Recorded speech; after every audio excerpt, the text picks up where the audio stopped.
ലാലേട്ടനൊക്കെ പൈസ കണ്ടു തുടങ്ങി, മീൻസ് പൈസ ഉണ്ടായത് എപ്പോഴാണ്?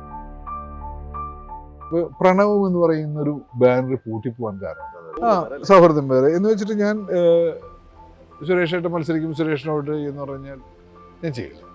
ഞാൻ ചില കവിതകൾ ചൊല്ലും, അത് ടിനി ടോമിന് ഇതൊക്കെ തമാശകളാണല്ലോ. ടിനി ഇതുകൊണ്ടില്ല ലേട്ടാ നോക്കി ഇർഷാദിൻ്റെ പുതിയ കവിത. സച്ചിയേട്ടൻ എന്നോട് ചില പാതിരാത്രികളിലൊക്കെ വിളിച്ചിട്ട് എടാ നെരൂദൊന്നും ചൊല്ലടാ. നെരൂദയുടെ കവിത ഉണ്ട്, കഴിയുമീ രാവെനിക്കേറ്റവും ദുഃഖഭരിതമായ വരികൾ എഴുതുവാൻ. Happy peanut butter, a healthy source of protein. Mammootty അനുകരിക്കുന്നു എന്നൊക്കെ പറഞ്ഞൊരു തീർച്ചയായിട്ടും അതെന്താ സംഭവിച്ചാല് ഉള്ളിൻ്റെ ഉള്ളിൽ അങ്ങനെ കിടക്കില്ലായിരുന്നു. ഞാൻ പറഞ്ഞില്ല, ചെറുപ്പം മുതലേ നമുക്ക് ഇഷ്ടമുള്ളൊരു, അപ്പൊ അറിയാതെ നമ്മൾ വന്നു പോവും. പിന്നെ ഒരു എളുപ്പപ്പണിയും കൂടിയാണുള്ളത്. നമ്മൾ പറയാം ഒരു താമരപ്പൂ വെച്ചിട്ട് പറയാം, ഒരു എന്തെങ്കിലും പൂ വെച്ചിട്ട് പറയാം, അതൊന്ന് വരച്ചോന്ന് പറഞ്ഞാൽ അത് നോക്കി വരയ്ക്കാൻ എളുപ്പമല്ലേ. അപ്പൊ നമുക്കിവിടെ ചെയ്തു വെച്ച കുറെ സാധനങ്ങൾ എടുക്കുന്നുണ്ട്. അപ്പൊ നമുക്കത് അറിയാതെ വന്നു പോകും. അതിൽ എൻ്റെ അടുത്ത് ലോഹിയേട്ടൻ പറഞ്ഞിട്ട് എന്നെക്കുറിച്ച് അങ്ങനെ ഒരു പരാതിയുണ്ട് എന്ന് പണ്ട് ജയപ്രകാശ് പയ്യന്നൂർ എന്ന് പറയുന്ന ഫോട്ടോഗ്രാഫർ, ഇവനിത്തിരി മമ്മൂക്ക അസ്കിത കയറി വരേണ്ടിട്ടാന്ന് പറഞ്ഞപ്പോൾ ലോഹിയേട്ടൻ പറഞ്ഞ ഒരു വാക്കുണ്ട്. അതൊന്നും കാലടാ, ഞാൻ എഴുതാൻ കാലത്ത് ഞാൻ എംടിനെ അനുകരിച്ച് നിലനിൽക്കുന്ന മമ്മൂക്ക വരുമ്പോൾ സുകുമാരനെ അനുകരിക്കായിരുന്നു. നിലനിൽക്കുന്നവരെ അനുകരിക്കാതെ ആർക്കും വരാനൊന്നും കഴിയില്ല. ഒരു ഘട്ടം കഴിയുമ്പോൾ അത് കൊഴിഞ്ഞു പോവും, അത് കൊഴിഞ്ഞു പോകണം, അല്ലെങ്കിൽ അവിടെ നമുക്ക് പ്രശ്നം വരും. കൊഴിഞ്ഞു പോയി എന്ന് പറയുന്നിടത്ത് എനിക്ക് തോന്നിയൊരു കാര്യം വെച്ചാൽ ഇർഷാദിന്റെ കരിയറിലെ ഏറ്റവും ബെസ്റ്റ് എന്ന് പറയാവുന്ന, അല്ലെങ്കിൽ ആ കഥാപാത്രം അത്ര കണ്ട് സ്വീകാര്യമായിരുന്നു എന്ന് പറയുന്നത് പുള്ളിപ്പുലി മാട്ടിൻകുട്ടി എന്ന് പറയുന്ന ലാൽ ജോസ് പടത്തിൽ. അതിലെ ചക്ക മണിയൻ എന്ന് പറയുന്ന ഇപ്പോഴും നിങ്ങൾ വളരെ സീരിയസ് ആയിട്ടാണ് ചെയ്യുന്നത്, പക്ഷെ ഇപ്പോഴും ചിരിക്കാൻ തോന്നുന്നുണ്ട്. തീർച്ചയായിട്ടും എനിക്ക് പുള്ളിപ്പുലികൾ ഉണ്ടാക്കിയ ഒരു മൈലേജ് എന്ന് പറയുന്നത് വലിയ, അന്നേ വരെ കാണാത്ത എന്നെ സിനിമയിൽ കാണാൻ കഴിഞ്ഞു എന്നുള്ളതാണ്. അല്ലെങ്കിൽ ഇർഷാദ് എന്നുള്ള ചക്കമണി എന്ന് പറഞ്ഞ ക്യാരക്ടറിനെ കാണാൻ കഴിഞ്ഞു എന്നുള്ളത് വലിയ സന്തോഷം തരുന്നൊരു കാര്യമാണ്. അത് വലിയ ഇതാണ്. അതിൻ്റെ ഒരു തമാശയുണ്ട്. എങ്ങനെയാണ് ലാൽ ജോസ് കണ്ടെത്തി എന്നുള്ളത് വളരെ കൗതുകമാണ്. ലാലേട്ടൻ ഞാൻ ചാൻസ് ചോദിച്ചു കിടക്കുന്ന കാലത്ത് അറിയാം. ഒറ്റപ്പാലം സൈഡുകളിലൊക്കെ യാത്ര ചെയ്യുമ്പോൾ പല സിനിമകളുടെയും ലാലേട്ടൻ പടം ചെയ്യുന്നതിന് മുമ്പ് ഇപ്പോൾ അസോസിയേറ്റ് ആയിരിക്കുന്ന കാലത്ത് ഇപ്പോൾ ഉദ്യാനപാലം എന്ന് പറയുന്ന സിനിമയിൽ ഞാൻ ഒരു സീനിൽ അഭിനയിച്ചു. ഒരു ഡോക്ടറായിട്ട് മമ്മൂക്കയുടെ കൂടെ ആദ്യമായിട്ട് അഭിനയിക്കുന്നത് അല്ല, അത് ഇതിന് ശേഷം പിന്നെ അഭിനയിക്കുന്ന ഒരു സീനിൽ അതാണ്. അതിൻ്റെ അസോസിയേറ്റ് ലാൽജു സാറായിരുന്നു. അപ്പം ലാൽജു സാറിനെ എന്നെ അറിയാം. ലാൽജു സാറിൻ്റെ ആദ്യത്തെ പടം മുതൽ എന്നെ വിളിച്ചിട്ടില്ല. അത് ഞാൻ സീരിയലിൽ അഭിനയിക്കുന്നതുകൊണ്ട് എനിക്ക് ഇതിൽ അഭിനയിക്കാൻ പറ്റാതിട്ടുള്ളതാണ്. രസമുള്ള കഥ എന്ന് പറയുന്നത്, എൻ്റെ ഒരു ഫ്രണ്ട് ഉണ്ട്, പേര് പറയുന്നില്ല, XY, ഞാൻ അല്ല പറയാൻ കൊള്ളാന്ന് പേരാണെങ്കിൽ പറയാം. അല്ല, അദ്ദേഹം വേളാങ്കണ്ണിക്ക് പോവാൻ നടനാണോ അദ്ദേഹം? അല്ലല്ല, സിനിമയിൽ ഇതൊന്നും ഇല്ലാത്ത ഒരാളാണ്. അത് ഞാൻ പേര് പറയാത്തതാണ്. അപ്പോൾ എന്നോട് ചോദിച്ചു, നിനക്ക് വേണ്ടി ഞാൻ എന്ത് പ്രാർത്ഥിക്കേണ്ടത്? സിനിമയാണ് എൻ്റെ അൾട്ടിമേറ്റ്, അതല്ലാതെ വേറെ ഒന്നും എനിക്ക് വേണ്ടി പ്രാർത്ഥിക്കേണ്ടത് നിനക്ക്. അപ്പോൾ ഞാൻ പറഞ്ഞു, എനിക്ക് ലാൽ ജോസിൻ്റെ സിനിമയിൽ ഒരു നല്ല വേഷം കിട്ടാൻ വേണ്ടി ഒന്ന് പ്രാർത്ഥിക്കാവുന്ന. സത്യം ഇത് ഞാൻ വെറുതെ പറയുന്നതല്ല കേട്ടോ. ഒരാഴ്ച കഴിഞ്ഞപ്പോഴാണ് എനിക്ക് ഈ സിനിമയിൽ ഒന്ന് ആലോചിച്ചു, ദൈവത്തിന്റെ ഇടപെടലാണ്. അങ്ങനെ വേളാങ്കണ്ണിയിൽ പ്രാർത്ഥിച്ച് കിട്ടിയ വേഷം ശരിക്കും അത് ഇവർ ആദ്യം ആലോചിച്ചിട്ടുണ്ടായിരുന്നു ബിജു മേനോൻ, മനോജ് കെ ജയൻ, ബാബുരാജ്, ഇങ്ങനെ മൂന്ന് ഞാൻ കേട്ടിട്ടുള്ള കഥയാണ്. പിന്നെ ആലോചിച്ചാൽ അതൊരു അങ്ങനെയല്ല, അതൊരു ഫ്രഷ് ആക്കിയിട്ട് ആലോചിച്ചാൽ എങ്ങനെയുണ്ടെന്നുള്ള പേരിലാണ് ഞാനും ഷിജുവും ജോജും ഒക്കെ വരുന്നത്. വൈറ്റമിൻ ഡിയുടെയും ഈസ്ട്രോജന്റെയും കുറവാണ് മിക്ക ലേഡീസിന്റെയും ഹെയർ പ്രോബ്ലംസിന് പ്രധാന കാരണം. സ്ത്രീകളുടെ മുടി വളർച്ചയ്ക്കും ശക്തിക്കും അത്യാവശ്യമായ വൈറ്റമിൻ ഡിയാലും ഹെർബൽ ഈസ്ട്രോജനാലും സമ്പുഷ്ടമായ ആദ്യത്തെ hair elixir Amritveni hair elixir for women. ഒരു നായകനായിട്ട് അഭിനയിച്ച പോലും കിട്ടാത്ത വേഷങ്ങളാണ് ഒറ്റ പടത്തിന് ശേഷം കിട്ടി, അല്ലേ? സ്വീകാര്യത ഉണ്ടാവുന്നതിന്റെ കാര്യം എന്ന് വെച്ചാൽ ഹ്യൂമർ ആണ് എപ്പോഴും ആളുകൾക്കിടയിൽ റീച്ച് കൂടുതൽ കിട്ടാൻ സാധിക്കും. നമ്മൾ നേരത്തെ പറഞ്ഞ പോലെ നമ്മൾ വളരെ സീരിയസ് ആയിട്ട് ചെയ്ത കാര്യം ആളുകൾക്ക് തമാശ ഉണ്ടാക്കുന്നു. അപ്പോൾ ഈ തമാശ അത് എങ്ങനെയാണെങ്കിലും തമാശ പറഞ്ഞിട്ട് തന്നെ വേണമെന്നില്ല, സീരിയസ് ആയിട്ട് ചെയ്ത് അവരെ ചിരിപ്പിക്കാൻ കഴിയുന്ന സാധനം. ഇപ്പോൾ എൻ്റെ ഒരു തണ്ണീർമത്തൻ ദിനങ്ങളിലെ പ്രിൻസിപ്പാൾ, അത് വളരെ സീരിയസ് ആയിട്ടുള്ള പ്രിൻസിപ്പാളാണ്. പക്ഷേ നമ്മൾ ഇടയ്ക്ക് ചിരിക്കും, അത് ചിരിച്ചു പോകും. അനുരാഗക്കരിക്കും വെള്ളത്തിലൊരു കോഴി CA ഉണ്ട്, അയാളുടെ ചില സാധനങ്ങളും ഭയങ്കരമായിട്ട് ചിരി വരും. അപ്പം എന്നുവെച്ചാൽ അതിപ്പോഴും ആളുകൾ പറയുന്നത് വെച്ചാൽ ചിരിപ്പിച്ച കാര്യങ്ങൾ എപ്പോഴും ആളുകളുടെ ഉള്ളിൽ കയറും. കാരണം ഭയങ്കര ക്രൂവലായിട്ടുള്ള പോലീസ് വേഷങ്ങൾ ചെയ്തിട്ടുണ്ട്. അതെ, പടിക്കുത്തിനെ കയറി പിടിച്ച വേഷങ്ങളുണ്ട്. മമ്മൂക്കട അതിന് പകരം അപ്പൊ തന്നെ കിട്ടിയിട്ടുണ്ടല്ലോ. ദൃശ്യം പോലുള്ള സിനിമയില്, അതെ, ദൃശ്യത്തിലെ ക്യാരക്ടറൊക്കെ ഞാൻ ജിത്തുനോട് ചോദിച്ചു മേടിച്ചതാ. ചാൻസ് ചോദിക്കാത്ത ആരെങ്കിലും ഉണ്ടോ ഈ മലയാള സിനിമയില്? എല്ലാവരും ചോദിച്ചിട്ടുണ്ട്. പിന്നെ ചോദിക്കാത്ത ആരെങ്കിലും ഉണ്ടോ? അതറിയില്ല, അതെളുപ്പം. ആരുടെ കാണുന്നവരോടൊക്കെ ചാൻസ് ചോദിക്കും. ചാൻസ് ചോദിച്ചിട്ടേ തരാത്ത ആരെങ്കിലും ഉണ്ടോ? ഏതെങ്കിലും ഇഷ്ടം ഒരാളുടെ പേര് ചാൻസ് ഇപ്പോഴും ചോദിക്കാറുണ്ട്. ഞാൻ അഭിനയിക്കാത്ത സിനിമ സംവിധായകർ ഇഷ്ടം പോലെ ഉണ്ട്. അവരും ഞാൻ ചാൻസ് ചോദിക്കാത്ത പേര് പറയാനാ കൗതുകം. അപ്പൊ ഞാൻ അവരോട് പറയാൻ വേണ്ടിട്ടാ. ആഷിഖ് അബു പറ്റില്ല, അമൽ നീരണ്ടായാലും പറ്റില്ല, അങ്ങനെ നീണ്ട കിടക്കാണ് ഞാൻ. പക്ഷെ ഒരു ചിലപ്പോ നല്ല വേഷങ്ങൾ ഇനി അവര് വരുന്നുണ്ടാവും. ഒരിക്കൽ ആരോ ചോദിച്ചിട്ടുണ്ട്, അവരൊക്കെ നിങ്ങൾ അവഗണിക്കുന്നതായിട്ട് തോന്നിയിട്ടുണ്ടോ? എന്തിന്? അവർക്ക് വേറെ ചോയ്സുകളുണ്ട്, എനിക്ക് പകരം വെക്കാൻ വേറെ ആളുണ്ട്, അല്ലെങ്കിൽ അവരുടെ കംഫർട്ട് സോണിലുള്ള ഒരുപാട് ആർട്ടിസ്റ്റുകളുണ്ട്. അവരെ ഉൾപ്പെടുത്താനാണ് അവർ ആദ്യം ശ്രമിക്കുക. അപ്പോൾ എന്നെ ആവശ്യം വന്നിട്ടുണ്ടാവില്ല, എന്നെ ആവശ്യം വരുമ്പോൾ വിളിക്കും എന്ന് വിചാരിക്കുന്ന. തീർച്ചയായിട്ടും താടി കുറച്ച് മുമ്പ് കാലത്തൊന്നും ഈ താടി ഇപ്പം സ്ഥിരമായിട്ട് വെക്കുന്നോണ്ട് ഞാൻ താടി എടുക്കാൻ പോവാ. ഇന്റർവ്യൂ കഴിയുമ്പോൾ ഇല്ല, ഇനി നിങ്ങൾ ഈ ഇന്റർവ്യൂ പുറത്തു വരുന്ന സമയത്ത് എനിക്ക് താടി ഉണ്ടാവില്ല. കഥാപാത്രത്തിന് വേണ്ടിയിട്ടാണ്. ഞാനിത് പുതിയ സിനിമ തുടങ്ങുന്നുണ്ട്. ഏത് പടം? അത് ഫെബിൻ സിദ്ധാർത്ഥ് എന്ന് പറയുന്നൊരു പുതിയ സംവിധായകൻ ചെയ്യുന്ന, നിഖില വിമൽ അഭിനയിക്കുന്ന പെണ്ണ് കേസ് എന്ന് പറഞ്ഞ സിനിമ. നല്ല ക്യാരക്ടറാണ്. കുഴപ്പമില്ലാത്തൊരു ക്യാരക്ടർ. എവിടെ ഒരു സാധനം മിസ്സായിരുന്നു ശരിക്കും പറഞ്ഞത്. നമ്മൾ സംസാരിച്ചിട്ടുണ്ടെങ്കിൽ എന്തോ പറയാൻ വന്നിട്ട് ഞാനിങ്ങനെ ആ വണ്ടി പോകുന്ന ഒരു ബഹളത്തില് ഞാൻ പറയാൻ വന്നതാണ്, സിനിമയ്ക്ക് ശരിക്കും നമ്മൾ ആവശ്യമില്ല എന്നുള്ളത്. അത് എൻ്റെ അടുത്ത് മമ്മൂക്ക പറഞ്ഞൊരു കാര്യം, നമ്മൾ നിരന്തരം ചാൻസുകൾ ചോദിച്ചുകൊണ്ടിരിക്കും. നമുക്ക് നമ്മൾ വിളിച്ചോളും എന്ന് പറഞ്ഞ് എൻ്റെ പണ്ടത്തിലാണല്ലോ ഞാൻ പറഞ്ഞില്ലേ, പടം ഒരു ലാഭം എന്നെ ആൾക്കാർ വിളിച്ചോളും, ഞാൻ നായകൻ. ആര് അന്നത്തെ ടോപ്പ് ഹീറോയിനായിട്ടുള്ള മീര ജാസ്മിൻ്റെ നായകനായിട്ട് വന്ന ആൾ ഞാൻ. മലയാള സിനിമയിൽ നിന്ന് ഇങ്ങനെ തുരുതുരാ വിളി വരും എന്ന് പറഞ്ഞിട്ട് ഒന്നും സംഭവിക്കാതിരുന്ന എൻ്റെ പണ്ടത്തരം ഞാൻ തിരിച്ചറിയാതിരുന്ന ഒരു സിനിമ ചെയ്യുമ്പോഴാണ്, മനോജേട്ടനും ഞാനൊക്കെ ഇരിക്കുമ്പോഴാണ് നമുക്ക് പറയുന്നത്, നമ്മൾ നിരന്തരം ഇങ്ങനെ സംവിധായകരോട് വേഷം ചോദിച്ചുകൊണ്ടിരിക്കും. നമ്മുടെ ആവശ്യമാണ് ശരി. ഇപ്പം ഞാൻ പറയാം, ഇപ്പം ഈ അടുത്ത് അന്ന് ആ സമയത്താണ് പാലേരി മാണിക്യം ഇറങ്ങാൻ പോകും. ഈ പാലേരി മാണിക്യം എന്ന് പറയുന്ന സിനിമയിൽ ഞാൻ ഉണ്ടായിരുന്നില്ല, ഞാൻ ചാൻസ് ചോദിച്ച് അഭിനയിച്ചാണ്. പാലേരി മാണിക്യത്തിൻ്റെ അനൗൺസ്മെൻറ്റ് കണ്ടപ്പോൾ ഞാൻ രഞ്ജിത്തിനെ വിളിച്ചു, എന്താണ് ആ പരിപാടി പറയുന്നത്. ഇങ്ങനെ ടി പി രാജീവിൻ്റെ ഒരു നോവലുണ്ട്, അതൊന്ന് സിനിമയാക്കാനുള്ള പരിപാടിയാണ്, പുതിയ ആൾക്കാരൊക്കെ വെച്ചിട്ട് പരിപാടിയാണ്, ക്യാമ്പൊക്കെ തുടങ്ങണം, എല്ലാം നാടകക്കാരും ടീമിനൊക്കെ വെച്ചിട്ടാണ് ഞാൻ ആലോചിക്കുന്നത്. എനിക്കെന്താ വേഷമുള്ളത് പുള്ളി ചോദിക്കുന്നു. അല്ല നമുക്കതില്ല, ഞാൻ പുതിയ ആൾക്കാരെ വെച്ചിട്ട്. നമുക്ക് ഉടൻ പാലേരി മാണിക്യത്തിൻ്റെ നോവൽ വാങ്ങുന്നു, വായിക്കുന്നു. അതായത് എനിക്ക് പറ്റിയ വേഷമൊക്കെ ഉണ്ടല്ലോടാ, ഞാൻ വരാലോ എന്ന് പറഞ്ഞ് ഞാൻ അങ്ങോട്ട് പറഞ്ഞിട്ടാണ് പാലേരി മാണിക്യത്തിൽ ഞാൻ അഭിനയിക്കുന്നത്. എന്നിട്ട് ഞാൻ 3 വേഷം അഭിനയിച്ചു. അതെ, ഏറ്റവും ക്രൂഷ്യൽ റോളാണത്. അതെ, അപ്പോൾ ഈ 3 വേഷങ്ങളും ചോദിച്ച്, അപ്പോൾ നമ്മൾ നിരന്തരം ചോദിച്ചാൽ വേഷം. അതുകൊണ്ടാണ് ഇപ്പോഴും വേഷം ചോദിക്കുന്നുണ്ടോ എന്ന് ചോദിച്ചാൽ തീർച്ചയായിട്ടും ആരെ കണ്ടാലും ഞാൻ ചോദിക്കാം. അതെ, കഴിഞ്ഞ ദിവസം കൂടി പലിശേറ്റനെ കണ്ടത്, അതേ പുതിയ പരിപാടി വരുമ്പോൾ എന്നെ കൂടെ പിന്നെന്താ. അതുകൊണ്ടാണ് 30 വർഷമായിട്ട് നമ്മൾ തീർച്ചയായിട്ടും. എനിക്ക് തോന്നുന്നു ദൃശ്യം 3 ചോദിച്ചിട്ടുണ്ടാവും. ദൃശ്യം 3 ഞാൻ ചോദിക്കും. കാരണം അതിനു മുമ്പ് ഞാൻ ബിജുമേനെ വെച്ചിട്ട് ജിത്തൊരു പടം, ഇപ്പൊ ഈ പടം ഇപ്പൊ ഒരു അത് കഴിഞ്ഞത് മെയ്യില് ബിജുമേനെ വെച്ചിട്ടൊരു പടം ചെയ്യുന്നു. അതിന് ഞാനൊരു വേഷം ചെയ്യുന്നു. ആ സമയത്ത് ഞാൻ കഥ ചേർക്കണമെന്ന് പറഞ്ഞിട്ട് അല്ലേ? ഉറപ്പായിട്ടും എങ്ങനെയെങ്കിലും പഴയ CI സുരേഷിനെ ഒന്ന് കൊണ്ടുവരാമോ, എവിടെയെങ്കിലൊക്കെ ബാപ്പ ബിസിനസ് ആയിരുന്നു. അതൊക്കെ ഒട്ടും താല്പര്യം കാണുന്നതല്ലോ മകൻ.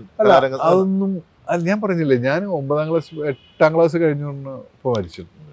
എന്ത് പറ്റിയതാ? എനിക്ക് വലിയൊരു ഫാമിലി ബിസിനസ് ഉണ്ടായിരുന്നു. ശരിക്കും പറഞ്ഞാൽ നമ്മളൊക്കെ ചെന്നൈ, അന്ന് ചെന്നൈ അല്ല മദ്രാസ്, മദ്രാസിൽ വലിയ ബിസിനസ് ഉണ്ടായിരുന്നു. എന്ത് ബിസിനസ്? പ്ലാസ്റ്റിക്കിന്റെ ഒരു ഫാക്ടറി ഉണ്ടായിരുന്നു. ആ. ബാഗ്, ഞാനൊക്കെ സ്കൂളിൽ പോകുമ്പോൾ എല്ലാ പുസ്തകത്തിനും മറ്റേ പ്ലാസ്റ്റിക്കിന്റെ കവറില്ലേ, അതെ. അതൊക്കെ ഇടുമായിരുന്നു. ആ. എല്ലാ പുസ്തകവും. അതെ. മറ്റേത് ഒരു പുസ്തകത്തിലല്ല കവർ, ഞങ്ങൾക്ക് എല്ലാ പുസ്തകത്തിലും ഇടാം. കാരണം ഇങ്ങനെ ഇഷ്ടം പോലെ വരും. അന്നത്തെ കാലത്ത് മദ്രാസിൽ 150 തൊഴിലാളികൾ വർക്ക് ചെയ്തിരുന്ന ഒരു ബിസിനസ് ഒരു ഫാക്ടറി ഉണ്ടായിരുന്നു ഞങ്ങൾക്ക്. നാരായണ സ്ട്രീറ്റിൽ 4 മുറി. ഇതൊക്കെ ഞാൻ കേട്ട കഥകളാണ്, എനിക്കൊന്നും അറിയില്ല. ഞാൻ ആ സമയത്ത് അതൊന്നും പോയിട്ടില്ല. അവിടെ നാരായണ സ്ട്രീറ്റിൽ 4 മുറി കടയുണ്ടായിരുന്നു. ഈ സാധനങ്ങളൊക്കെ വിൽക്കുന്ന കടയുണ്ടായിരുന്നു. കേരളത്തിലേക്ക് മുഴുവൻ സപ്ലൈ ഉള്ള, കേരളത്തിൽ മുഴുവൻ ഒരുപാട് സപ്ലൈ ചെയ്തിരുന്ന ഒരു സ്ഥാപനമായിരുന്നു. പിന്നെ എൻ്റെ ഒരു ബ്രദർ, രണ്ടാമത്തെ ഒരു ബ്രദർ, മൂത്ത ചേട്ടനുണ്ട്. ഞങ്ങൾ 6 പേരായിരുന്നു. രണ്ടാമത്തെ ഒരു ചേട്ടൻ ഒരു ആക്സിഡൻറ്റിൽ മരണപ്പെടുകയുണ്ടായി. ആ മരണപ്പെട്ടോടുകൂടി ഫാദർ, അതും മദ്രാസിൽ വെച്ചിട്ടായിരുന്നു. ഫാദർ പെട്ടെന്ന് ഡൗണായി, എല്ലാ അർത്ഥത്തിലും ഡൗണായി. കാഴ്ച പോയി, ഷുഗറൊക്കെ ഉണ്ടായിരുന്നു, കാഴ്ചയൊക്കെ പോയി. അങ്ങനെ പിന്നെ അത് നോക്കാൻ ഒരു കുറേ ഉമ്മാടെ അമ്മമാരൊക്കെ കൂടി ചേർന്നിട്ടുള്ള ഒരു സ്ഥാപനമായിരുന്നു. അതൊന്നും ഉപ്പാടെ അണ്ടറിലായിരുന്നു മൊത്തം. ഉപ്പായിരുന്നു മൊത്തം. ഉപ്പ അവിടെ നിന്ന് പോകുന്നതോടുകൂടി അതങ്ങോട്ട് നാദനില്ലാ കളരിയാവുകയും അതങ്ങ് കൂട്ടി ഒരു, ശരിക്കും പറഞ്ഞാൽ വേറെ അവസരത്തിൽ ദാരിദ്ര്യത്തിൻ്റെ ഒരു ഇതൊക്കെ നമ്മൾ അനുഭവിച്ചിട്ടുണ്ട്. തീർച്ചയായും. ഞാൻ വർക്ക് ചെയ്തിരുന്നു കുറച്ച് കാലം. സുരേഷ് ചേട്ടൻ്റെ ഒരു ഫ്രണ്ട് ഉണ്ട്, കേരള റോഡ്വേസ് എന്ന് പറഞ്ഞ പാർസൽ KRS ഞാൻ കുറച്ച് കാലം വർക്ക് ചെയ്തു. 4-5 കൊല്ലം വർക്ക് ചെയ്തിട്ടുണ്ട്. കുന്നംകുളത്ത് വർക്ക് ചെയ്തുകൊണ്ടിരിക്കുന്ന സമയത്താണ് ഞാൻ ചാലക്കുടിയിൽ കുറച്ച് കാലം വർക്ക് ചെയ്തു. പിന്നെ കുന്നംകുളത്ത് വർക്ക് ചെയ്തുകൊണ്ടിരിക്കുന്ന സമയത്താണ് ഈ പാർവതി പരിണയത്തിൻ്റെ ഷൂട്ട് ഗുരുവായൂർ വന്നു. പാർവതി പരിണയത്തിൽ അഭിനയിച്ചപ്പോൾ ഞാൻ തീരുമാനിച്ചു, എൻ്റെ ഉള്ളിലൊരു നടനുണ്ട്, ഒന്നല്ലെങ്കിൽ സിനിമ അല്ലെങ്കിൽ ജോലി. അങ്ങനെ ഞാൻ ജോലി രാജിവെച്ചു. എന്ത് ജോലിയായിരുന്നു? നമ്മുടെ കേരളത്തിൽ ചെറിയ ജോലി, 3 ശമ്പളം, 300 രൂപ 500 രൂപ കിട്ടും. നല്ല ശമ്പളം. അത് തൊഴിൽ ഉപേക്ഷിച്ചിട്ടാണ് ഞാൻ ജോലി 3 ശമ്പളം മേടിച്ചിരുന്ന ആള് ഇന്നിപ്പം എത്ര രൂപയെന്ന് ഞാൻ ശമ്പളം ചോദിക്കില്ല. ഒന്നാമത് പ്രൊഡ്യൂസർമാര് ഇവര് പൈസ കൂടുന്നു പറഞ്ഞ് ബഹളം വെച്ചിട്ടിരിക്കുക. അങ്ങനെ പൈസ എല്ലാം വാങ്ങിക്കുന്നുണ്ടോ? ഇല്ല, നമ്മള് ഭയങ്കര കംഫർട്ടബിൾ ആയിട്ടുള്ള ആക്ടറാണ്. കോടികളുടെ പ്രതിഫലം വേണമെങ്കിൽ തിരിച്ച് എഴുതി കൊടുക്കും. അതിന് മാത്രമില്ല, ഇല്ല വായിക്കുന്നത് ഭയങ്കര ദാരിദ്ര്യമുള്ളതാണെങ്കിൽ വേണ്ട, ഓക്കെ ഞാൻ പോവാം. അല്ല, വളരെ റിലവൻ്റ് ആയൊരു വിഷയമാണ്. കൃത്യമായ അഭിപ്രായങ്ങൾ പറയുന്ന ഒരാളാണ്. ശരിക്കും ഇർഷാദിനെ ഇങ്ങനെയല്ല അടയാളപ്പെടുത്തേണ്ടത്. എല്ലാത്തിനും കൃത്യമായ നല്ല ഒബ്സർവേഷൻ ഉള്ള ആളാണ്, നല്ല റീഡ് ചെയ്യുന്ന ആളാണ്. ശരിക്കും ഈ നിർമ്മാതാക്കൾ ഉയർത്തിരിക്കുന്ന ഈ ആവശ്യം ഒരു ന്യായമാണെന്ന് തോന്നുന്നു. അത് ഒറ്റ വാക്കിൽ പറഞ്ഞാൽ അല്ല, അതൊരു ചർച്ച ചെയ്തിരിക്കേണ്ട ഒരു സാധനമാണ് ശരിക്കും പറഞ്ഞാൽ. അല്ലെങ്കിൽ ഇപ്പോൾ ഞാൻ പറയും, ഞാനത് പലയിടത്തും പറയും, നമ്മുടെ ഒരു പ്രൊഡക്റ്റിൻ്റെ വില നമുക്ക് തീരുമാനം. ഇപ്പം ഞാൻ പറയാം, ഈ ക്യാമറയുടെ കാര്യം ഞാനത് പറഞ്ഞതായിരിക്കും. ഈ ക്യാമറ അൻവറിനോട് ചോദിക്കുന്ന ഒരു 1000 രൂപയ്ക്ക് തരുമെന്ന് വെച്ചാൽ അൻവർ തരില്ലല്ലോ. ഒരു കോംപ്രമൈസ് നമ്മൾ തമ്മിൽ ചർച്ച ചെയ്ത് ഒരു 2000 രൂപയ്ക്ക് അങ്ങനെ സെറ്റ് ചെയ്യാൻ നടക്കില്ലല്ലോ. അത്രേ ഉള്ളൂ. അപ്പോൾ അതിൻ്റെ ഒരു വില, അതിപ്പോൾ ഞാൻ പണ്ട് 10 വർഷം മുമ്പ് ഇന്നയാളെ വെച്ചൊരു പടം ചെയ്തു, അന്ന് ഞാൻ എത്ര പൈസ കൊടുത്തിട്ടുള്ളൂ, അതിനനുഭവം. അവർ പറയുന്നതിൻ്റെ ഒരു കാര്യം എന്താണെന്ന് വെച്ചാൽ, ഇപ്പം 5 പടം വെച്ച് ചെയ്യുന്ന ഒരു ശമ്പളം കൂട്ടിക്കോട്ടെ, കുഴപ്പമില്ല. 5 പടം തുടർച്ചയായിട്ട് ആ നടനെ വെച്ച് ചെയ്യുമ്പോൾ പരാജയപ്പെട്ടു കഴിഞ്ഞാൽ സ്വാഭാവികമായിട്ടും അയാൾക്ക് കുറച്ചുകൂടെ എന്നുള്ളതാണ് ഒരു ന്യായമായ ചോദ്യം. അങ്ങനെയല്ലേ, അത് ഇപ്പോൾ ഈ പരാജയപ്പെട്ട പല സിനിമകളിലും ഇപ്പം ഞാൻ തന്നെ പ്രതിഫലം മുഴുവൻ തരാതെ അഭിനയിച്ചിട്ട് പടം റിലീസിന് ശേഷം തരാമെന്ന് പറഞ്ഞിട്ട് തന്നിട്ടില്ല. ആ പടം പരാജയപ്പെടുമ്പോൾ എനിക്ക് ചോദിക്കാനുള്ള മാനസികാവസ്ഥ ഉണ്ടാവാറില്ല. അവർ കോടികൾ പോകുമ്പോൾ എനിക്ക് വെറും ലക്ഷങ്ങളായിരിക്കാൻ വേണമെങ്കിൽ പോകുന്നത്. അവർ കോടികൾ നഷ്ടപ്പെട്ടിട്ടുണ്ടാവും. പിന്നെ അവരോട് അത് ചോദിക്കുന്നവർ അങ്ങനെയൊക്കെ നടക്കുന്നുണ്ട്. ഇപ്പോൾ പഴയ കാലത്ത് ഒരു പടം പൊട്ടിക്കഴിഞ്ഞാൽ അടുത്ത പടം ഞാൻ ചെയ്തു തരാട്ടാ എന്ന് പറയാറുണ്ടല്ലോ. ഇപ്പൊ തന്നെ ഇത് ടൊവിനോനെ പറ്റി പറയും, ടൊവിനോ ഹെലികോപ്റ്റർ എന്താ ഐഡന്റിറ്റി സിനിമയുടെ വിവാദങ്ങളും അതിന്റെ നിർമ്മാതാവ് എന്ന് പറയുന്നതും. അതെ, അപ്പൊ ഇതൊക്കെ നടക്കുന്നുണ്ടെന്നേ.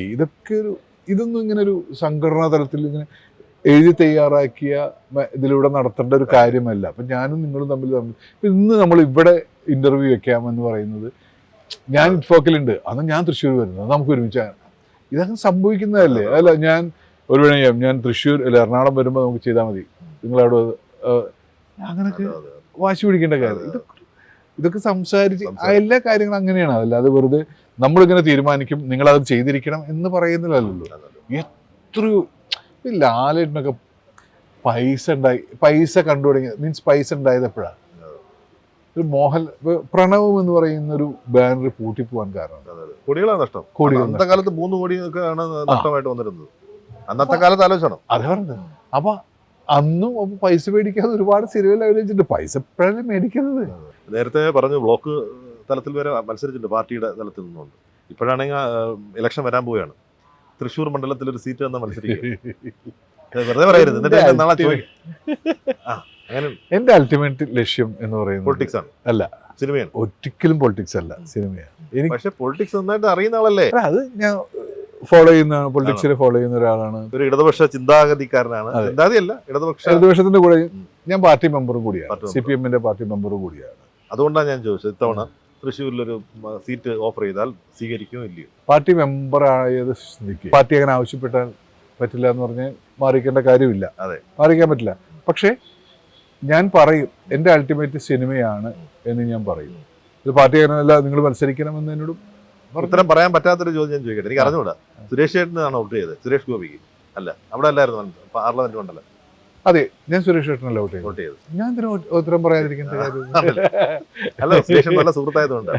നല്ല സുഹൃത്താണ്. ഇപ്പോഴും എന്നെ ഈ അടുത്ത കാലത്ത് ഒരു പയ്യൻ എൻ്റെ അടുത്ത് വിളിച്ച് സുരേഷ് ചേട്ടൻ്റെ അടുത്ത് ഒരു പോലീസ് കഥ പറഞ്ഞു. അപ്പോൾ പറഞ്ഞ എൻ്റെ കൂട്ടത്തിൽ അപ്പോൾ DVSP ആയിട്ട് ആ ക്യാരക്ടർ ആരാണ്? ഞാനൊന്നും തീരുമാനിച്ചില്ല. സുരേഷിൻ്റെ ആ ദൃശ്യത്തിന് വെച്ചു എന്ന് പറഞ്ഞു.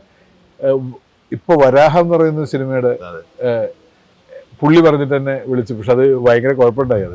എനിക്ക് പിന്നെ അതിന് പോകാൻ പറ്റിയില്ല. ഞാൻ ഒരു ദിവസം അഭിനയിച്ചു. അതിനുശേഷം ആ ഗുരുവായൂർ അമ്പലടയിലെ ഡേറ്റ് കൂടി ഞാൻ ആദ്യം പറഞ്ഞു ഞാൻ ഇവിടെ ഉള്ളത്. അല്ല കുഴപ്പമില്ല, സുരേഷ് ചേട്ടൻ പറഞ്ഞു ഉഷാനെ വിളിക്കാമെന്ന് പറഞ്ഞിട്ട് സുരേഷ് ചേട്ടൻ അങ്ങനെ ഇനിയിപ്പോൾ അത് വേറെ, രാഷ്ട്രീയം വേറെ, സൗഹൃദം വേറെ എന്ന് വെച്ചിട്ട് ഞാൻ സുരേഷ് ചേട്ടൻ മത്സരിക്കും, സുരേഷിനോട് എന്ന് പറഞ്ഞാൽ ഞാൻ ചെയ്യില്ല. നമ്മളെ പൊളിറ്റിക്സ് അതാണ്. സുരേഷ് ചേട്ടൻ ഇപ്പോൾ വിശ്വസിക്കുന്ന പൊളിറ്റിക്സ് അതാണ്. നമ്മൾ മാറിയിട്ടില്ല. അതെ, സുരേഷ് ചേട്ടൻ മാറി. പിന്നെ ഈ പറഞ്ഞ പോലെ ഇപ്പോൾ സിനിമയിൽ ഒരുപാട് 30 വർഷമായി. ഇപ്പം പിന്നെ കുറേ നമ്മൾ അഭിനയിച്ചു. അതിലും ഒരു നമുക്ക് പറ്റിയ അല്ലെങ്കിൽ നമുക്ക് ചലഞ്ചിങ് ആയിട്ടുള്ള വേഷങ്ങൾ കിട്ടിയില്ല എന്നുള്ള ഒരു ബോധ്യം എപ്പോഴും ഉണ്ടോ? എന്നെ വെല്ലുവിളിക്കുന്ന കഥാപാത്രങ്ങൾ വളരെ കുറച്ചേ കിട്ടിയിട്ടുള്ളൂ എന്ന് എന്നെ നടനെ വെല്ലുവിളിക്കുന്ന കഥാപാത്രങ്ങൾ കുറച്ച് കിട്ടിയിട്ടുള്ളൂ എന്ന് വിശ്വസിക്കുന്നുണ്ട് ഞാൻ. അതെൻ്റെ കൂടി കുഴപ്പമാണ്. ഞാൻ ബേസിക്കലി ഈ പറയുന്ന പോലെ നിങ്ങൾ ഒരാളോട് ചാൻസ് ചോദിച്ചിട്ടുണ്ടെന്ന് വെച്ചാൽ ഞാൻ ഒരു ചാൻസ് ചോദിക്കൽ കഴിഞ്ഞ് പിന്നെ അടുത്ത ചാൻസ് ചോദിക്കൽ 1 കൊല്ലം കഴിഞ്ഞിട്ടൊക്കെ പോയി. എനിക്ക് നിരന്തരമുള്ള കോണ്ടാക്ട് ചെയ്യൽ. അപ്പം ഞാൻ ബേസിക്കലി ഒരു മടിയനാണ്. എൻ്റെ ഒരു ഭ്രാന്ത് വായന എനിക്ക് ഭയങ്കര ഇഷ്ടമാണ്. ഞാനത് അപ്പം അതുകൊണ്ട് ചില സമയത്ത് അങ്ങനെ വായിച്ച് അങ്ങനെ ഇരിക്കും. അപ്പോൾ ആ സമയത്ത് പിന്നെ നമ്മൾ ഈ തമാശ പറയുന്നൊരു സാധനം, ഇപ്പോൾ ഞാൻ ഓഗസ്റ്റിൽ ജനിച്ചിട്ടൊരു മനുഷ്യൻ. ലിയോ അടുത്ത നമ്മളെ സ്റ്റാർ അങ്ങനെ. ഈ സിംഹങ്ങളൊക്കെ എപ്പോഴും അങ്ങനെ അത്രേ, വിശക്കുമ്പോൾ മാത്രം ഇര പിടിക്കും, അത് കഴിഞ്ഞാൽ പിന്നെ അവിടെ വന്നിരിക്കും, പിന്നെ വിശക്കാൻ തുടങ്ങിയ ഇന്നുള്ളൊരു സ്വഭാവം നമുക്കുണ്ട്. വിശക്കുമ്പോൾ ഈ പണിയൊന്നുമില്ല, കുറേ ആലയിൽ അഭിനയിച്ചിട്ടെന്ന് തോന്നി കഴിഞ്ഞാൽ എടാ അതൊരു നല്ല ശീലമല്ല. ശരിക്കും സിനിമയിൽ ഒട്ടും നല്ല ശീലമല്ല. അപ്പം ഞാൻ അതിനെ മറികടക്കാനുള്ള ശ്രമത്തിലാണ്. ഇപ്പോൾ പെണ്ണ് കേസ് ചെയ്യുന്നു. അത് കഴിഞ്ഞാൽ ഒരു പുതിയ സംവിധായകൻ്റെ ഒരു സിനിമയിൽ നായകനായിട്ട് ചെയ്യുന്നുണ്ട് ഞാൻ. നായകനായിട്ട് നിതീഷ് എന്ന് പറയുന്ന ഒരു പുതിയ ഈ നായകനായിട്ട് പറഞ്ഞപ്പോഴാണ് പ്രിയനന്ദന്റെ കൂടെ ഭക്തരുടെ ശ്രദ്ധയ്ക്ക് കാവ്യമാധവനാണ് നായിക. കാവ്യമാധവൻ, നമ്മുടെ ജയൻ ശിവപുരം എന്ന് പറയുന്നൊരു മനോരമ അറിയാലോ, ജേഡൻ സംവിധാനം ചെയ്തൊരു പടം ഉണ്ട്, നമ്മളത് കവർ ചെയ്യാൻ വന്ന. അതില് ലക്ഷ്മി ഗോപാൽ സ്വാമിയായിരുന്നല്ലോ ഇർഷാദിന്റെ കൂടെ നായിക അഭിനയിക്കില്ല എന്ന് പറഞ്ഞിട്ട് മണിച്ചേട്ടന് അനുഭവിച്ച ദുരന്തം എനിക്ക് അനുഭവിക്കേണ്ടി വന്നിട്ടില്ല. പക്ഷെ നമ്മുടെ കയ്യിലിരിപ്പ് കൊണ്ട്, നമ്മുടെ കുഴപ്പം കൊണ്ട് അങ്ങനെ ഒരുപാട് നായക വേഷങ്ങൾ ചെയ്യുന്നില്ല. പക്ഷെ ഇപ്പൊ ഒരു പുതിയ സിനിമയില് നിതീഷ് എന്ന് പറയുന്നൊരു പുതിയ സിനിമയിൽ നായകനാണ്. Very good. അത് നല്ല വേഷമാണ്. അത് കഴിഞ്ഞാൽ ജിത്തുവിൻ്റെ പടത്തിൽ വലിയ വേഷമാണ്. അത് കഴിഞ്ഞാൽ വീണ്ടും ഒരു നായക വേഷത്തിൽ ശിവദാസൻ പൊയിൽക്കാവ് എന്ന് പറയുന്ന നാടക, ഇപ്പോൾ സ്റ്റേറ്റ് അവാർഡൊക്കെ കിട്ടുന്ന കുട്ടികളുടെ നാടകത്തിന് അദ്ദേഹത്തിൻ്റെ ഒരു സിനിമയിൽ നായക വേഷം ചെയ്യുന്നുണ്ട്. ഇനി ആരോടെങ്കിലും അഭിനയിക്കാൻ എന്ന് ഒരു സ്വപ്നം എവിടെയെങ്കിലും നിൽപ്പുണ്ടോ? ഇന്നവിടെ ഞാൻ അഭിനയിച്ചില്ലല്ലോ. അമിതാഭ് ബച്ചനോടൊക്കെ അഭിനയിക്കുന്നതൊക്കെ നമ്മുടെ സ്വപ്നങ്ങളുണ്ടല്ലോ. ഞാൻ എൻ്റെ കാര്യം പറഞ്ഞത് മലയാളത്തിലാണ്. മലയാളത്തിൽ നമുക്ക് അത്രയൊക്കെ അതെ മലയാളത്തിലല്ലേ കൂടെ ഇതൊക്കെ കുറെ സംവിധായകരുണ്ട്, അവരെ കൂടെ ഒക്കെ ഒന്ന് വർക്ക് ചെയ്യണമെന്ന്. ഏതൊക്കെ അഭിനയിക്കാത്ത സംവിധായകര് നേരത്തെ പറഞ്ഞല്ലോ. അമൽ നീരത് കേൾക്കട്ടെ, അൻവർ റഷീദ് കേൾക്കട്ടെ.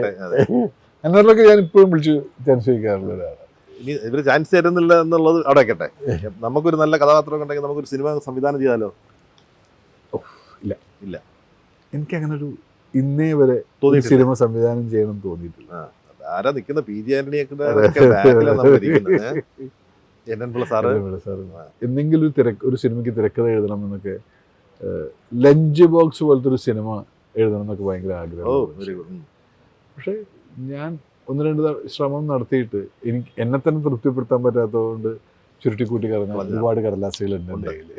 അല്ല, അത് ആ ശ്രമവും നല്ലതാണ്, ഒരുപാട് വായിക്കുന്ന ഒരാളെന്ന നിലയിൽ. പിന്നെ ഞങ്ങൾ അത്ഭുതപ്പെടുത്തുന്ന ഒരു കാര്യം, നല്ല നല്ല കവിത പുസ്തകങ്ങൾ വായിച്ചിട്ട് കവിത, അതുകൊണ്ടാണ് ഞാൻ കവിതയെ പ്രണയിക്കുന്നതാണ്. കവിതയെ പ്രണയിക്കുന്നു എന്ന് ഞാൻ ഇൻസ്റ്റാഗ്രാമിൽ എനിക്ക് തന്നെ പേരിട്ടിട്ടുണ്ട്, ഞാൻ എഴുതിയിട്ടുണ്ട്.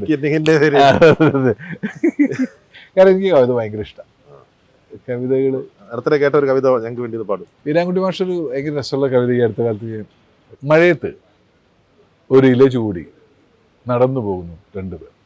മഴയത്ത് ഒരു ഇല ചൂടി നടന്നു പോകുന്നു രണ്ടുപേർ. ഇവരിൽ ആർക്കാണ് കൂടുതൽ സ്നേഹമെന്ന് എങ്ങനെ അറിയാനോ? ആരോട് ഭാഗത്തേക്കാണോ ഇല വെക്കുന്നത് അവരോടായിരിക്കണം, അവർക്കായിരിക്കണം.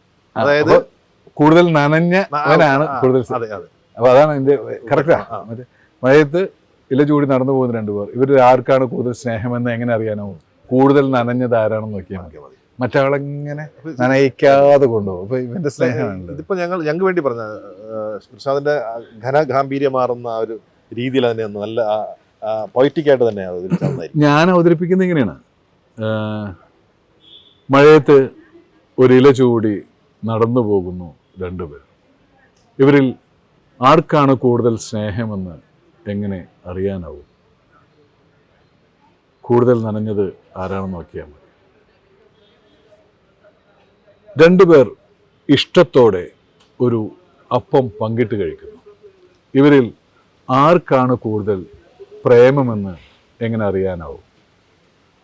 അപ്പത്തിൻ ചെറുപാതിക്കായി പരതുന്ന വിരലുകൾ നോക്കിയാൽ മതി. രണ്ടുപേർ തങ്ങളുടെ പ്രണയത്തെ ചൊല്ലി തർക്കിക്കുന്നു, ഇവരിൽ ആർക്കാണ് കൂടുതൽ പ്രണയമെന്ന് എങ്ങനെ അറിയാനാവും? തോൽക്കുന്നത് ആരാണെന്ന് കാത്തിരുന്നാൽ മതി. സ്നേഹത്തെ ചൊല്ലി ഭയങ്കര തർക്കിച്ചുകൊണ്ടിരിക്കുക രണ്ടുപേര്. അപ്പൊ ഇവരിൽ ആർക്കാണ് കൂടുതൽ പ്രണയം എന്ന് എങ്ങനെ അറിയാൻ പറ്റുക? തോൽക്കുന്നത് ആരാണെന്ന് നോക്കിയാൽ തോറ്റു കൊടുക്കുക എന്നുള്ളത് പ്രണയത്തിന്റെ കവിതകൾ എഴുതാറുണ്ടോ? എനിക്കൊന്നും ലാലേട്ടനെയൊക്കെ ഇങ്ങനെ പറഞ്ഞിട്ട് കവിത കേൾപ്പിക്കാറുണ്ടോ ചില രാത്രികളിലൊക്കെ? അതെന്താണ് സംഭവം? ഇല്ല, ഞാൻ ചില കവിതകൾ ചൊല്ലും. അത് ടിനി ടോമിന് ഇതൊക്കെ തമാശകളാണ്. ടിനി ഇത് കൊണ്ടുവരില്ല ലേട്ടാ, നോക്കി ഇർഷാദിന്റെ പുതിയ കവിത, ഇതൊക്കെ പ്രണയമാണല്ലോ, ഇതൊക്കെ പ്രണയമായിട്ട് കാത്തിരുത്ത് അങ്ങനെയുണ്ട്. കവിതയോട് ഇഷ്ടമുണ്ടായിരുന്ന ഒരാള്, വേറൊരാളെന്ന് പറയുന്നത് സച്ചിയേട്ടനായിരുന്നു. സച്ചിയേട്ടൻ എന്നോട് ചില പാതിരാത്രികളിലൊക്കെ വിളിച്ചിട്ട്, എടാ നെരൂതൊന്നും ചൊല്ലടാ. അപ്പോൾ നെരൂദയുടെ കവിത ഉണ്ട്, കഴിയുമീ രാവെനിക്കേറ്റവും ദുഃഖഭരിതമായ വരികൾ എഴുതുവാൻ ശിഥിലമായ രാത്രി, ഇങ്ങനെ പോകുന്നൊരു കവിതയാണ്. അപ്പൊ അത് ചുള്ളിക്കാട് വിവർത്തനം ചെയ്തൊരു കവിതയാണ് അത്. അപ്പൊ അത് അതൊന്നും ചൊല്ലടാ. രാത്രികളിലൊക്കെ എന്നെ വിളിക്കാറുള്ള പുള്ളി. എന്നിട്ട് കുറത്തി ഭയങ്കര ഞാൻ ഇല്ല, കുറത്തി പുള്ളിയുടെ ആയിരുന്നു. അപ്പൊ നീ അത് പഠിക്കണം, അതില് ഭയങ്കര താളമുണ്ട്. അതുപോലെ ചാക്കാല എന്ന് പറഞ്ഞ ഒരു കവിത ഉണ്ട്, അത് കടമനിട്ട തന്നെ. എന്താണ്? അങ്ങേലെ മുപ്പിയിൽ ചത്തോടി നമ്മളും പോയെന്നറിയേണ്ടേ, ചാക്കാല ചൊല്ലുവാൻ വന്നവനെ കാപ്പിയും കാശും കൊടുക്കേണ്ടേ എന്നൊക്കെ പറഞ്ഞിട്ടുള്ള ഇതൊക്കെ നീ ഈ കടമ്പനിട്ടർ ആ താളത്തിൽ നിന്ന് പിടിക്കുക ഇതൊക്കെ പറഞ്ഞിട്ടുള്ള. അപ്പൊ അതുപോലെ തന്നെ നാടകം ചെയ്തത് എപ്പോഴും നമുക്കൊരു നാടകം ചെയ്യണ്ട, നമുക്ക് നടന്മാരൊക്കെ സിനിമാ നടന്മാരൊക്കെ വെച്ചിട്ട് ഒരു വലിയ നാടകം പ്ലാൻ ചെയ്തിറങ്ങി. ആ സ്വപ്നങ്ങളൊക്കെ ബാക്കി വെച്ചിട്ടാണ് സച്ചി പോയത്. അപ്പം അങ്ങനെ ഭയങ്കര അടുപ്പം, ഞാനും സച്ചിനും തമ്മിൽ ഭയങ്കര അടുപ്പം ഉണ്ടായി വരുന്നൊരു കാലത്താണ് പോകുന്നത്. അതിന്റെ ഫാമിലിയാണ് അവരുടെ വിഷയം ഞങ്ങൾ കണ്ടിട്ടില്ല. അത് ആരും കണ്ടിട്ടില്ല. ഞാൻ വീട്ടിൽ വരട്ടെ നിങ്ങൾ ചോദിച്ചതിന്റെ രഹസ്യം ആരില്ല. ആ അത് കൊള്ളാം. ഞാൻ വിചാരിച്ചത് ഞങ്ങളെ കാണിക്കണ്ടെന്നില്ല. ഇല്ല, അതുകൊണ്ട് മോൻ പൂനെയിൽ പഠിക്കുന്നു, സിംബയോസിസിലാണ് പഠിക്കുന്നത്, 4ാം വർഷ ഡിഗ്രി വിദ്യാർത്ഥിയാണ്. അവന്റെ പേരെന്താ? ഹർഷക് എന്നാണ്. ഹർഷക്. അവന്റെ ഇഷ്ടം ഇതാണ്, ക്യാമറയാണ്, ഫോട്ടോഗ്രാഫി, സിനിമാറ്റോഗ്രാഫിയാണ്. അപ്പോൾ സിംബയോസിസിൽ ഫിലിം ഡിസൈനിങ് എന്ന് പറഞ്ഞിട്ടൊരു കോഴ്സുണ്ട്. അപ്പോൾ ക്യാമറ എഡിറ്റിങ് എല്ലാം കൂടി ചേർന്ന 4 വർഷത്തെ കോഴ്സാണ്. ഇപ്പോൾ അവൻ ഇന്റേൺഷിപ്പ് ചെയ്യാൻ വേണ്ടിയിട്ട് ബാംഗ്ലൂരുണ്ട്. വൈഫ് വർക്ക് ചെയ്യാണ്, HDFC ബാങ്കിൽ വർക്ക് ചെയ്യുന്നത്, മാനേജറാണ്. വലിയ പോസ്റ്റാണ്. ലോണൊക്കെ അത്യാവശ്യം മേടിക്കാം. NRI സെക്ഷനാണ് പുള്ളി, NRIയുടെ വൈസ് പ്രസിഡന്റ്. അങ്ങനെ ഇപ്പൊ പുള്ളിക്കാരത്തി ബഹ്റൈനിലാണ്. ബഹ്റൈനിൽ HDFCയുടെ ഈ NRI സെക്ഷൻ ആയതുകൊണ്ട് അവിടെ ഒരു ബ്രാഞ്ച് ഓപ്പൺ ചെയ്തിട്ട് അതിന്റെ എന്തൊക്കെയോ. ഭാര്യ അവിടെ ഇരിക്കുന്നതിന്റെ ഒരു വിരഹമൊക്കെ തോന്നാറില്ലേ? പിന്നെ മോന് വഴിക്ക്, ഭാര്യ വേറെ വഴിക്ക്, ഞാൻ വേറെ വഴിക്ക്. അതുകൊണ്ട് ഈ നാടക കൊട്ടായിലേക്ക് കിടന്ന് കറങ്ങുന്നത് അല്ല. അപ്പൊ ഇടയ്ക്കിടയ്ക്ക് പോകാറുണ്ടോ? വരാറുണ്ട്. സന്തോഷമായിട്ട് ഇതിനൊക്കെ ചിരിച്ച് സന്തോഷമായിട്ട് അല്ലേ? അങ്ങനെ പോട്ടെ. ഈ പറഞ്ഞ പോലെ പിന്നെ നല്ല കഥാപാത്രങ്ങള് എനിക്ക് തോന്നുന്നു എവിടെയൊക്കെ മിസ് ചെയ്യുന്നുണ്ട്. വരും. ഞാൻ പറഞ്ഞു ഈ വർഷം എനിക്ക് ഒത്തിരി നല്ല വേഷങ്ങൾ വരാൻ സാധ്യതകൾ കാണുന്നുണ്ട്. തരുണുമായിട്ട് അസോസിയേറ്റ് ചെയ്യുന്ന 1-2 പരിപാടികൾ നമ്മൾ തരുൺമൂർത്തിയുടെ പടം നമ്മൾ ഇറങ്ങാനുണ്ട്. തുടരും എന്ന് പറയുന്ന ലാലേട്ടന്റെ പടത്തിൽ വലിയ വേഷമൊന്നുമില്ല, പക്ഷെ ആ സിനിമയിൽ ഉണ്ട്, മുഴുനീളം ഉണ്ട്. തരുണും ഞാനും കൂടി 1-2 പരിപാടികൾ ഇങ്ങനെ ആലോചിക്കുന്നുണ്ട്. സൗദി വെള്ളക്കൽ ഉണ്ടായിരുന്നില്ല, പക്ഷെ ഇതിലായിരുന്നു. ഓപ്പറേഷൻ ജാവ ശരിക്കും പറഞ്ഞാൽ ഈ നേരത്തെ പറയുന്ന പോലെ പുള്ളിപ്പുലി പോലെ തന്നെ വേറൊരു ശ്രദ്ധിക്കപ്പെട്ട ഒരു കഥാപാത്രമാണ്. പറഞ്ഞു വരുന്നത് ഞങ്ങളുടെ കണ്ടെത്തലുകളെല്ലാം തെറ്റാണ്. എന്നിലെ നടനെ ശരിക്കും നന്നായി യൂസ് ചെയ്തിട്ടുള്ള ഒരു കഥാപാത്രം കൂടിയാണ് ശരിക്കും പറഞ്ഞാൽ. അല്ല, തരുണിനെ കുറിച്ച് എനിക്ക് പറയാൻ വെച്ചാൽ ആക്ടറെ വർക്ക് ചെയ്യിപ്പിക്കാൻ ഭയങ്കര മിടുക്കലാണ്. അപ്പം ഞാൻ പ്രിയൻ എപ്പോഴും പറയാണ്, പ്രിയാന്തൻ ആക്ടറെ വർക്ക് ചെയ്യിപ്പിക്കാൻ ഭയങ്കര മിടുക്കലാണ് എന്ന് പറഞ്ഞാൽ. ഇങ്ങനെ രഞ്ജിയേട്ടനൊക്കെ ചിലപ്പോൾ നമ്മൾ എന്താണ് ഇന്ത്യൻ റുപ്പി എന്ന് പറഞ്ഞ സിനിമയിൽ ഞാൻ ഒറ്റ സീനിൽ അഭിനയിച്ചിട്ടുള്ളൂ. അപ്പോൾ രഞ്ജിയേട്ടൻ ഞാൻ ആ സീൻ തന്നിട്ട് നീ ഒന്ന് പറയണ, ഞാൻ ആ സീൻ ചെയ്ത് കാണിച്ചു. ഓക്കെ, നീ ഇങ്ങനെ പറഞ്ഞു. രഞ്ജിയേട്ടൻ വേറൊരു സാധനം എന്ന് പറഞ്ഞാൽ ഒരു മീറ്റർ ചെറിയ വ്യത്യാസമുള്ളൂ, പക്ഷെ ആ മീറ്റർ അങ്ങോട്ട് മാറുമ്പോണ്ടാവുന്ന ഒരു സാധനം ഉണ്ടല്ലോ. 50 കൊടുത്താൽ 100 കിട്ടും, 50 ലക്ഷത്തിന് 1 കോടി. അതാണ് അങ്ങനെ വർക്ക് ചെയ്യിപ്പിക്കുക എന്നുള്ളത്. ചിലത് നമ്മൾ കണ്ടെത്തിയ സാധനങ്ങൾ മാത്രമേ ഉണ്ടാവുള്ളൂ. ഇപ്പോൾ ഒരു ആക്ടർ എന്നല്ല ഇങ്ങനെയാണ് സാധനം എന്നുള്ളത്. അതിന് ഒന്നിലേക്ക് താഴ്ത്തുകയോ അല്ലെങ്കിൽ കയറ്റുകയോ ചെയ്യുന്ന ഒരു സംവിധായകനുണ്ടാവുള്ളൂ. അവിടെയാണ് നടന്മാർക്ക് എപ്പോഴും ഗുണമുണ്ടാവുക. ഇപ്പോൾ മമ്മൂക്കാക്കും ലാലേട്ടനൊക്കെ വലിയ ഭാഗ്യം എന്ന് പറയുന്നത് ഒരുപാട് MTയുടെ പോലുള്ള ലെജൻഡുകളുടെ ലോഹിയേട്ടൻ, പൊപ്പേട്ടൻ എന്നൊക്കെ പറയുന്ന ആളുകളുടെ സ്ക്രിപ്റ്റിലേക്ക് അഭിനയിക്കാൻ പറ്റിയ അങ്ങനത്തെ കഥാപാത്രങ്ങൾ, കാമ്പുള്ള കഥാപാത്രങ്ങൾ അങ്ങനെ കാമ്പുള്ള കഥാപാത്രങ്ങൾ അതിനുള്ള ശ്രമങ്ങളിൽ അതിനുള്ള ഊർജമാണ് ഇത് നാടക ഇവിടെ ഇരിക്കുന്നതും ഇപ്പൊ നമ്മൾ ഇപ്പൊ ഇറ്റ്ഫോക്കിലൂടെ സഞ്ചരിക്കുന്നതൊക്കെ ശരിക്കും പറഞ്ഞാൽ അതിനുള്ള ഊർജ്ജമാണ്. ഇറ്റ്ഫോക്കിന്റെ ലേക്ക് ഇറങ്ങി ചെല്ലാൻ പോകല്ലേ, ഞങ്ങൾ അതിനകത്ത് കൂടെ വരാനായിട്ട് ഇരിക്കുകയാണ്. എന്തായാലും അതൊരു ഊർജ്ജമാകട്ടെ, കൂടുതൽ കഥാപാത്രങ്ങൾ ചെയ്യാനുള്ള ഊർജ്ജം ഉണ്ടാകട്ടെ, ഉയർത്തെഴുന്നേക്കട്ടെ എന്ന് മാത്രം പ്രാർത്ഥിക്കുന്നു. Thank you.